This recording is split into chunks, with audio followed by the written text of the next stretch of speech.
오늘 우리에게 주신 하나님의 말씀은 마태복음 26장 14절에서 16절입니다.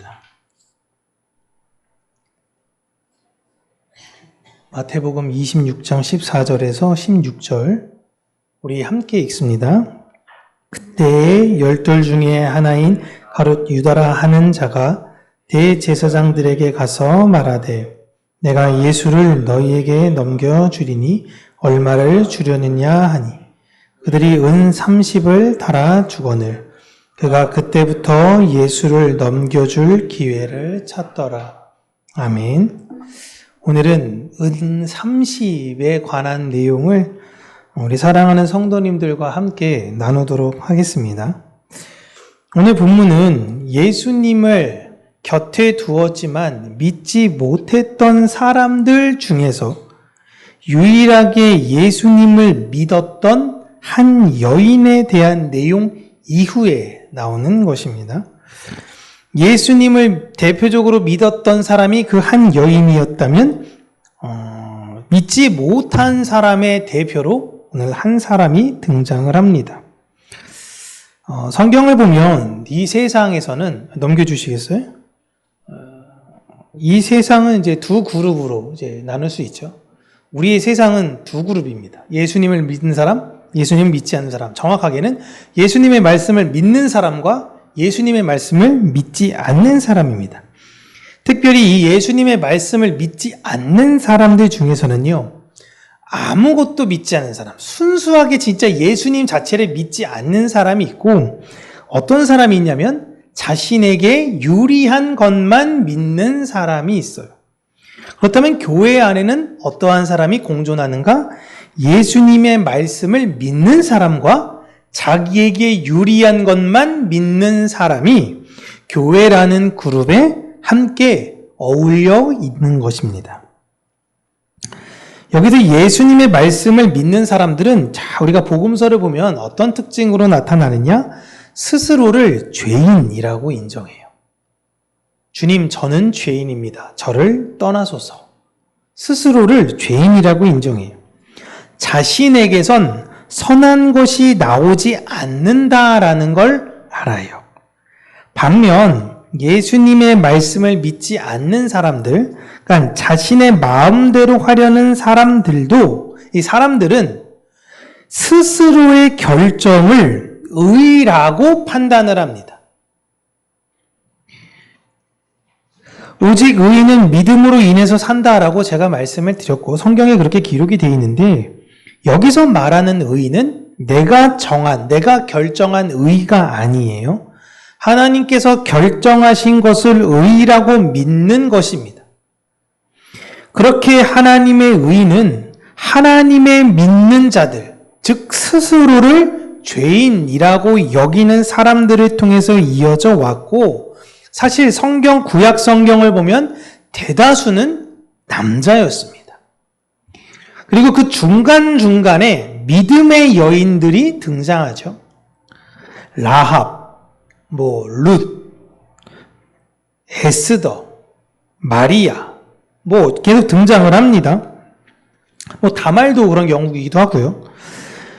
이런 여성들이 곳곳에 믿음이 무엇인지를 보여주는 사람으로 죄인의 모습으로 나옵니다.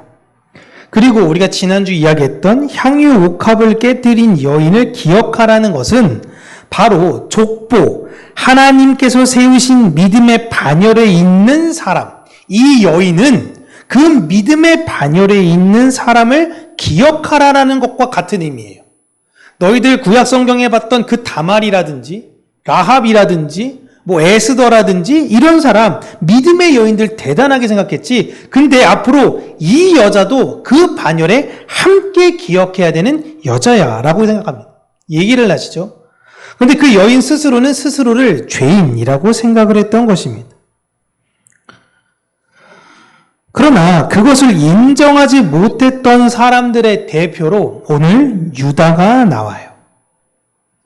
유다는 예수님을 궁지로 몰기 위해 대제사장을 찾아갔고 그로부터 은 30을 받아 예수님을 넘기기로 합니다. 이 가룟 유다가 받았던 은 30은 당시에 노예 한 사람이 살 때 값이죠. 그리고 주인이 이제 소를 이렇게 키우다가 이 소가 실수로 이제 막 발작을 하거나 성격이 난폭한 소여서 가다가 다른 집안의 노예를 때렸어요. 그래서 그 노예가 죽었습니다. 실수예요. 실수로 그렇게 됐을 경우에는 그 노예의 죽은 값으로 주인은 은 30을 그 집 주인에게 지불했어야 합니다. 그냥 은 30 이렇게 얘기하면 그냥 노예 한 사람의 값이었어요. 그리고 특이한 것은 집안에 여러 가지 일들이 많이 있기도 하지만 갑자기 일이 막 몰릴 때가 있거든요. 절기나 이럴 때에. 그럴 때 가축을 다 돌보기에 우리 있는 사람으로도 부족하게 되면은요. 그 기간에 특별히 삭군 목자를 이제 고용을 합니다. 삭군 목자를 고용해서 그 기간 동안에 내가 맡긴 가축들을 잘 돌보게끔 부탁해요. 어쨌든 돈을 지불할 건데. 그리고 그 기간이 다 끝납니다. 끝나면 보통 돈을 줄 때 그때 목자들이 받는 통상 임금이 은 30이었어요. 그리고 그 30을 받고 난 이후에 이 목자가 능력이 좋아. 그러면 이제 다시 한번 이야기합니다. 재계약을 할 수도 있고 별로이면 거기서 그만두게 할 수도 있는 그런 것이 당시의 어떤 풍토였어요. 지금 유다가 체포돼서 어쩔 수 없이 예수님을 넘기고 있는 상황이 아니잖아요.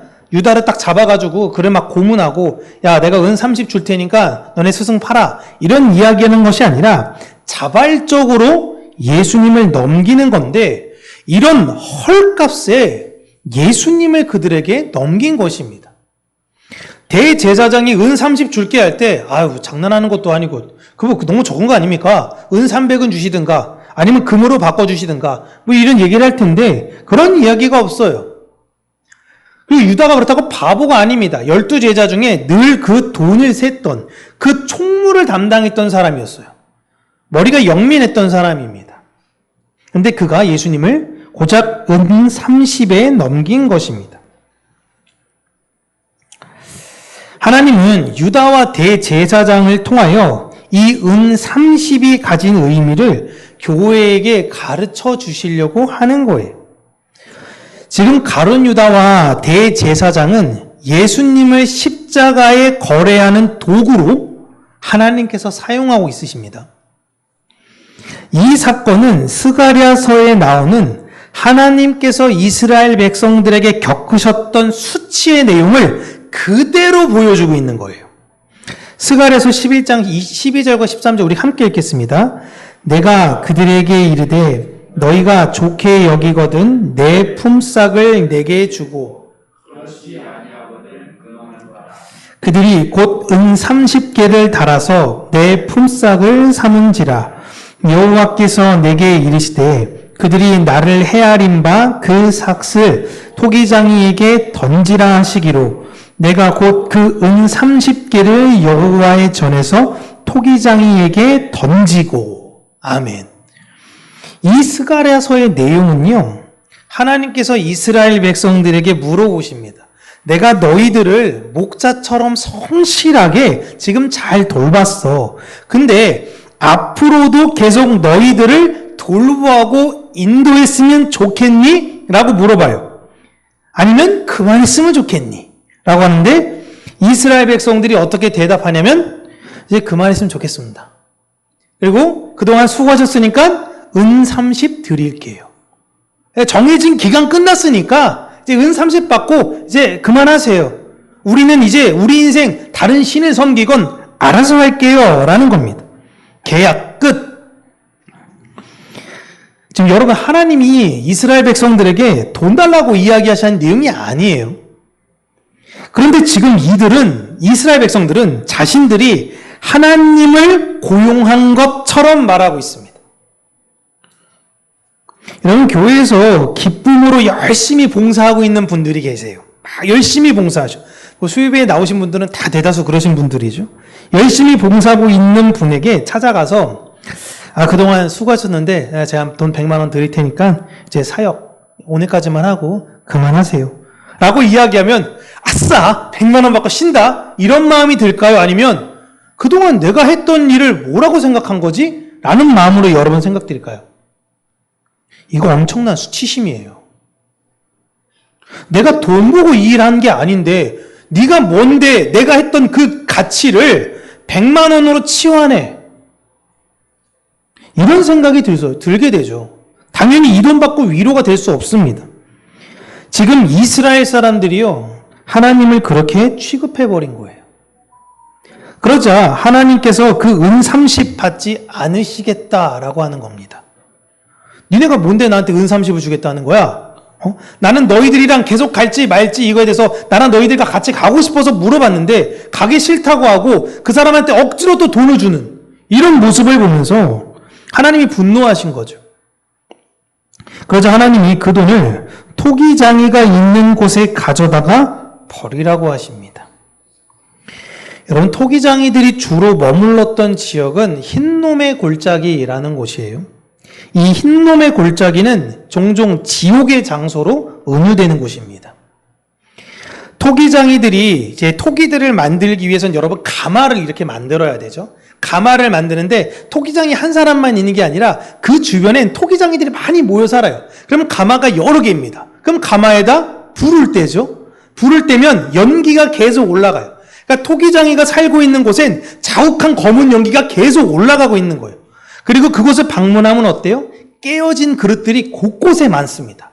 조금 어두운 시간에 여러분 가봤다고 생각해 보세요.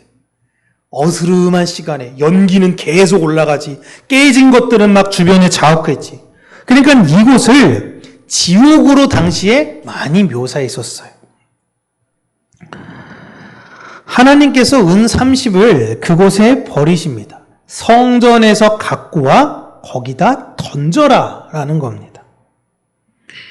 이 의미는 이 은 30을 준 이스라엘 백성들을 토기장이가 못 써서 버리는 그 토기들처럼 내가 너희들을 버리겠다라는 것을 의미하신 거예요. 하나님은 이방인들에게 수치를 당하시고 버려지신 것이 아닙니다. 그토록 정성스럽게 돌보았던 자신의 백성들에게 배신을 당하세요. 이 스가랴의 사건이 아주 구체적으로 드러난 것이 하나님의 뜻을 믿은 것이 아닌 자신의 판단을 신뢰한 유다가 하나님이신 예수님을 배신한 오늘의 사건입니다. 아주 이 사건을 구체적으로 지금 보여주고 있는 거예요. 그런데 이 모든 것은 우발적으로 이루어진 것이 아닙니다. 하나님은 그때그때 이 일을 계획하시고 진행하시지 않으세요. 완전한 계획 안에서 이루어지고 있는 것.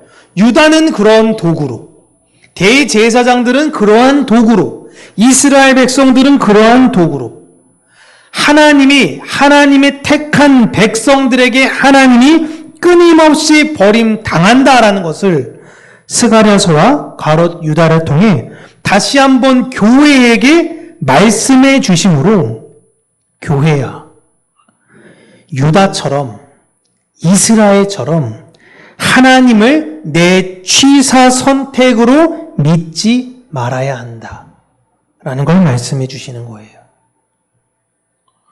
너무 슬프지 않아요? 그게 다 하나님의 계획이래요. 그러니까 안 믿는 거예요. 이런 거 안 믿는 거예요. 내 생각과 내 방법대로 될 거라고 생각하는 거예요. 슬픈 건 구약의 하나님의 말씀을 신실하게 지키려던 사람들은 주변에 이방인들에 의해서 죽는 게 아니라 하나님 백성들의 질투로 억울하게 죽임을 당합니다. 대표적인 게 나봇이죠. 하나님께서 땅 팔지 말라 그랬어요. 우리 조상 때부터 계속 지켜왔는데 제가 왜 이 땅을 팔겠습니까? 왕이 갑절, 10갑절 쳐준다고 해도 저는 하나님께서 주신 이 땅, 그리고 율법을 어길 수 없습니다. 결국 그걸로 죽었어요. 신약에서도 예수님 말씀대로 살려는 자들이 예수님을 믿는다고 하는 자들의 질투로 버림을 당하게 되는 것이에요. 이게 너무 슬픈 내용이죠. 중세시대에 하나님을 진실하게 믿으려는 자들을 박해했던 자들이 하나님의 일을 처리했던 제사장들이었어요. 이게 역사적으로 여러분 계속 반복되어지는 것입니다. 구약과 신약이 계속 일어나듯이 교회 안에서도 당연히 이게 일어나요. 그래서 예수님께서 산상수훈했을 때 말씀하셨던 게 뭐냐면 핍박이 너희들에게 있을 거야. 나를 따른다라는 이유로 이상하게 너희들한테 핍박이 있을 거야. 모르는 사람들이 아니라 아는 사람들이 너를 괴롭힐 거야. 그때 너희들은 기뻐하고 즐거워해. 전에 선지자들이 너희들과 똑같이 그 일을 겪었다라는 겁니다. 교회는 하나님의 뜻에 나를 맞춰서 핍박을 당하는 자들과 하나님을 내 뜻에 맞춰서 의인들을 박해하는 사람들이 공존해요. 다시 한번요. 교회는 하나님의 뜻에 나를 맞춥니다. 하나님의 뜻이 맞습니다 하고 내가 거기에 맞춰요. 근데 이 사람들은 핍박을 당해요. 근데 누가 핍박을 하느냐? 하나님을 내 뜻에 맞추려는 이 사람들이 그 의인들을 박해해요. 근데 이게 공존해요. 하나님께서 이렇게 만드시는 거예요. 그러니 박해받을 때 왜 이런 일이 일어나지? 이상하다라고 생각하는 것이 아니라 내가 예수님이 가신 길을 잘 가고 있구나 라고 생각하라고 예수님은 우리에게 위로해 주셨습니다. 나를 믿고 사랑하는 대상이 나를 더 어렵게 하고요. 그리고 나를 더 괴롭게 하는 것은 절대 우발적인 것이 아니에요. 하나님이 그들을 통해서 나를 비워내시고 나를 단련하셔서 더 예수님답게 하시려는 것입니다. 그렇게 우리는 이 세상에서 예수를 닮는 삶이 무엇인지를 배우게 돼요. 깎이고 깎이면서 배워요. 사랑을 이 세상에 내어놓으면서 살 수밖에 없게 되는 것입니다. 세상에서만이 아니라 교회 내에서도요. 여러분 그렇게 삶을 살잖아요. 그러면 미련하게 여겨요. 하나님의 뜻에 맞춰서 살아가겠다고? 불안해서 어떻게 살아? 왜냐하면 나는 한 번도 그렇게 살아본 적이 없으니까. 내 계획과 내 방법대로 하나님이 도와주셔야 되는 거지. 왜 하나님의 뜻이 무엇인지 하고 거기에 맞춰서 살아? 그렇게 미련한 게 어딨어? 미래가 그렇게 불안정하게 살아서 어떡하겠니? 라고 하는데 아니야. 진짜 편안해. 진짜 평안해. 나도 너처럼 예전엔 내가 내 방법대로 살려고 분투했는데 그게 아닌 걸 알았어. 하나님의 뜻에 맞춰서 살아가는 게 참된 평안이라는 걸 알았어. 근데 그걸 이해를 못해요. 절대 이해를 못해요. 그들의 가치를 어떻게 여기냐면 고작 은 30의 가치로 여겨요. 저 인생 저러니 은 30 정도밖에 안 되는 거지. 노예스러운 삶이야. 저게 무슨 삶이 저래. 그 사람들이 교회를 비난하고 조롱하며 힐난합니다. 때론 그들이 참된 평안의 길을 얻어서 자기보다 무언가 잘 나갈 때 보면요. 뭔가 잘못됐다라고 생각해서 그들을 어떻게 해서든 끄집어내려고 해요. 여러분, 예수를 믿는 자들의 가치는 예수 그리스도 목숨의 가치입니다. 이 세상에서 그 무엇과도 비교할 수 없는 가치. 저와 여러분, 우리는 그 가치를 가지고 있는 사람들입니다.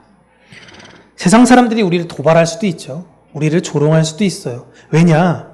그 평안을 모르니까. 그 샬롬을 모르니까 그냥 자기 마음대로 사는 거예요. 그러면 그거 진짜 평안이 있어? 아니에요. 자기네들도 답을 다 모르겠어요. 하나님께 내어 맡기는 건 그냥 무서워요. 세상을 즐기고 싶어. 하나님의 은혜로 하나님의 뜻을 알아 하나님의 의의 길을 걸어가는 모든 분들에게 때로는 어렵고 힘든 길이 있다 하더라도 하나님께서 놀랍게 채우실 더 그 평안이 있다라는 것을 우리가 더 체험하는 인생이 되었으면 좋겠고, 우리 주변 사람들에게 그 샬롬의 길을 걸음으로 인해 많은 사람들에게 하나님, 예수 그리스도가 살아계시다라는 것을 보이는 우리의 삶이 간증이 되어지길 주님의 이름으로 축복합니다. 기도하겠습니다. 참 좋으신 하나님 아버지, 은 30에 팔리신 예수 그리스도, 이 세상이 때로는 교회가 우리를 바라보는 그 가치인 은30,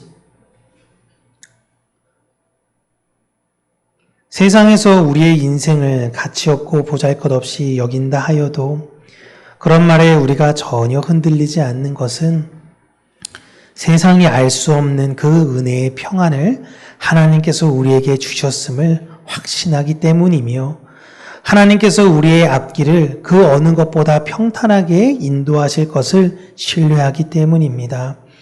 하나님, 주께서 우리를 부르시는 그날까지 우리의 마음을 더욱더 굳건하게 하여 주셔서 그 믿음으로 십자가를 향해 더욱더 용기 내어 한 걸음 한 걸음씩 걸어가는 우리들의 삶이 되게 하여 주시고 주님을 배반하고 주님을 배신하며 다른 길로 가는 것이 아닌 오직 좌우로 치우치지 아니하신 예수 그리스도를 따라 오직 그 길만을 곧게 걸어가는 우리 평강교회 믿음의 성도님들이 될 수 있도록 하나님 모든 성도님들에게 은혜와 믿음의 그 마음을 허락하여 주시옵소서. 예수님 이름으로 기도합니다. 아멘.